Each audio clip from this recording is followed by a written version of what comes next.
Make your winter riding more efficient, hassle-free, cost-effective, but most of all, enjoyable by avoiding these common pitfalls that most of us at some point have fallen into. Have you actually fallen into a pitfall before? I'm not sure really, but anyway, here are GCN's top winter riding mistakes. Using a heavier, cheaper bike with thicker tyres and lower spec componentry is going to allow you to save your lightweight, more expensive pride and joy from those harsh winter conditions. Yeah, it'll spare your first bike from that corrosive salt, grit and silt mashing into your expensive componentry, and it's also going to add a little bit of extra resistance, and that means that when you go back to your first pride and joy thoroughbred bike, it's going to be all the more enjoyable. It's all too easy to roll the last few metres home in a haze of exhaustion, only to put the bike away, forgetting to give it the TLC it deserves after a battering on wet, muddy roads. Get it into your routine to wash the bike in hot soapy water as soon as possible, paying particular attention to the moving parts. Corrosion is your bike's worst enemy. Soap and lube, its closest ally. The unremitting pleasure of ambling through the lanes on a long winter ride will be somewhat dampened if you find yourself 50 k's from home with only 20 minutes of daylight remaining and a distinct lack of effective illumination.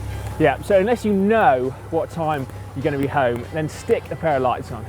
In fact, you just do it anyway. That way as well, you can spend longer in the cafe without having to worry.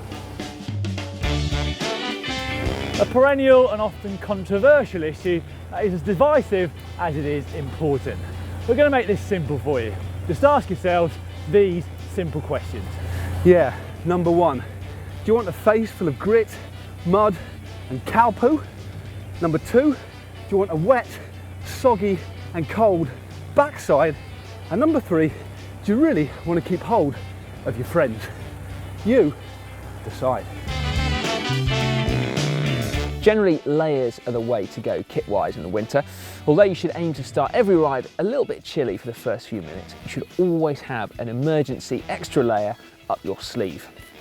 Or rather, in your back pocket. So along with your nice snug base layer and long sleeve winter garment of some sorts, you should always have a spare outer layer in your pocket. Now, on the milder times, that might be a vest or gilet. In the depths of winter, that should be a full-on rain and windproof jacket. Don't get caught out. It's always better to have something rather than nothing, even if the forecast looks great. Given the amount of debris that makes its way onto the surface of the road in the winter in the forms of grit, stones and flints, it's worth giving your tyres the once over before you go out on your bike, after a bike wash and even just after you leave the cafe to make sure there's no embedded bits of debris in the tyre. Yeah, that's right, Matt. A lot of punctures are actually caused by small objects which have embedded themselves in the tyre but not yet punctured the inner tube. But they could do that the next time you're out riding. So make sure you avoid a retro puncture. You won't get very far if you've got cold feet.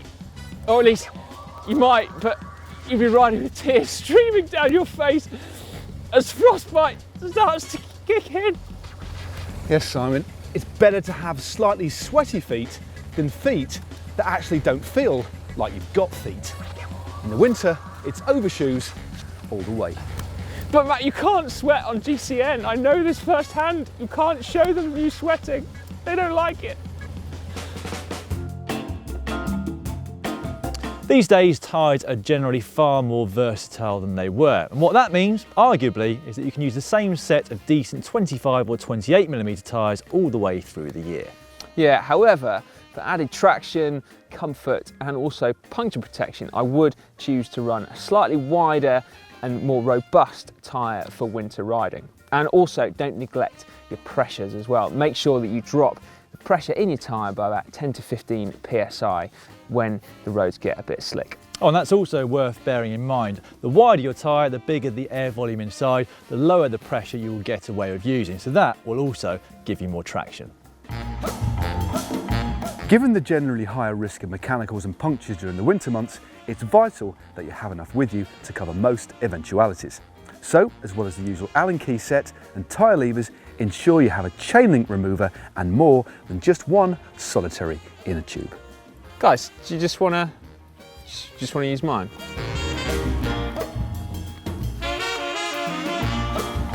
So there we go. Take these lessons on board and do not get caught out this winter. Yeah, like Dan did just then. Yeah. Now, if you want to see some roadside maintenance videos, like Dan probably should do as well, then we've got all of ours in one handy playlist just up there. Yeah, and for our winter riding playlist, click just down there. Yeah, and to subscribe, click on us, it's free. Your job was chain tool, mine was gels. It's up to you. Should we go, guys? Let's just go.